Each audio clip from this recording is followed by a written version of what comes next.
What will you learn from this video? You will learn about database structure, how data is organized in tables, and how tables link with each other. You will learn about entity relationship diagrams that are used to represent such data models. And using this data model, you will understand the basics of a SaaS business structure.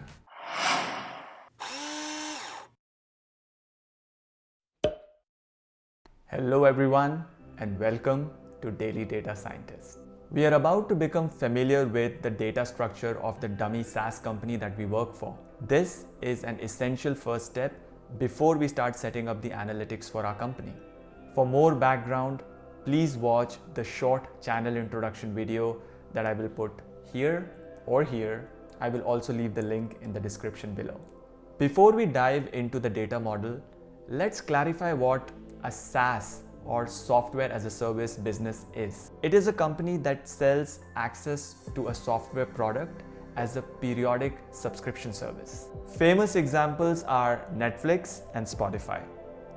Typically, there are several plans with different price points and different features, and as a customer, you can select the plan that you like. Then you pay a monthly subscription fees to use the service. That is essentially SaaS. Now let's look at the data structure for our company. This is an entity relationship diagram that I've created for our database. I've kept it very simple to begin with. It has only the most essential data points that we need for a SaaS business. We have 5 tables. One is called customers, for example, and another one is called subscription. Let's talk about each of these tables. Customer table stores customer information. Each customer has one row of data in this table, and each row has a unique ID stored in the ID field. That is why it is a primary key. This is how the data looks like in this table. All this is random fake data generated using a Python package called Faker. So we have the customer name, country, 2-letter and 3-letter standard country codes, email, and phone number. The table called Ref Plan stores the details of all the subscription plans available. It has plan name, monthly price per user, and annual price per user. So we can see that our company offers 3 plans: Basic, Premium, and Ultimate.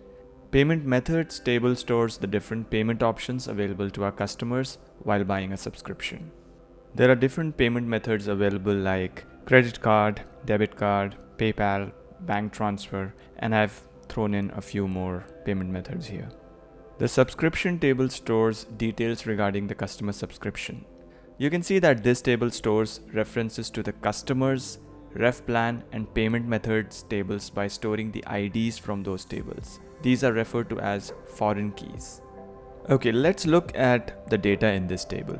So let's take this customer as an example. If we go to the customers table, we can see that this customer is Sean Martin from Cyprus. All right. Coming back, we can see that the ref plan ID is 2, which means this customer is on the premium plan. That is good. The payment method ID is 3, which means they paid using PayPal. All right. Then we have number of seats, 343. This means they have bought licenses for 343 users. Their billing cycle is monthly. So coming back to ref plan, we now know that they are on premium plan, and since they are on the billing cycle, it means they are paying $9 for each user license.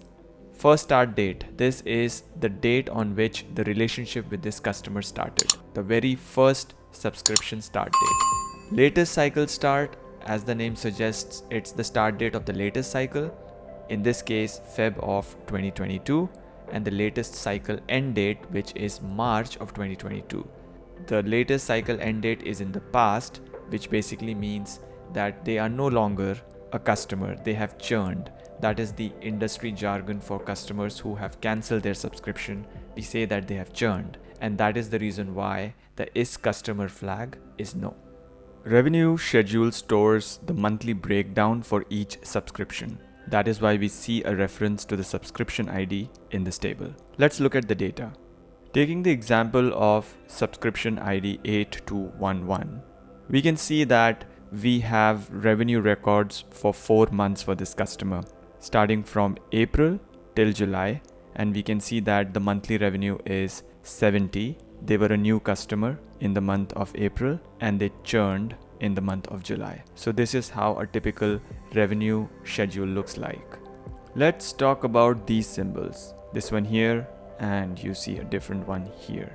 They are used to represent cardinality and ordinality. Cardinality refers to the maximum number of relationships one object can have with another object, and ordinality refers to the minimum possible number of relationships. Let's look at an example. Let's look at the relationship of subscription with customer, which is denoted by this symbol. It means one and only one. So the ordinality or minimum possible number of relationships, if you remember, is 1, and cardinality or the maximum possible number of relationships is also 1. This means one subscription can have one and only one customer. And that makes sense intuitively, because you cannot have a subscription if there is no customer assigned to it, and also you cannot have one subscription assigned to more than one customers. Let's look at one more example. The relationship from plan to subscription. It is denoted by this symbol. This means an ordinality of 0 and a cardinality of many. So one plan can have a minimum of 0 subscriptions and a maximum of many subscriptions. And if you think about it, again, it intuitively makes sense. When the company creates a new plan for the customers and releases it, in the beginning, there will be no subscriptions assigned to it. And later on, when customers start discovering this new plan and start subscribing to it, that new plan will have many subscriptions assigned to it.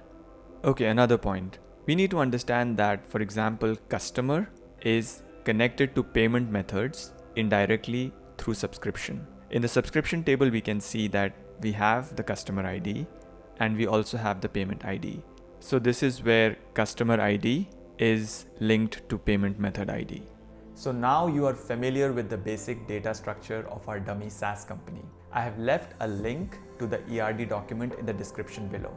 As we dig deeper, the data structure may evolve and change a little bit. I will keep the document updated. Let me know your thoughts in the comment section below.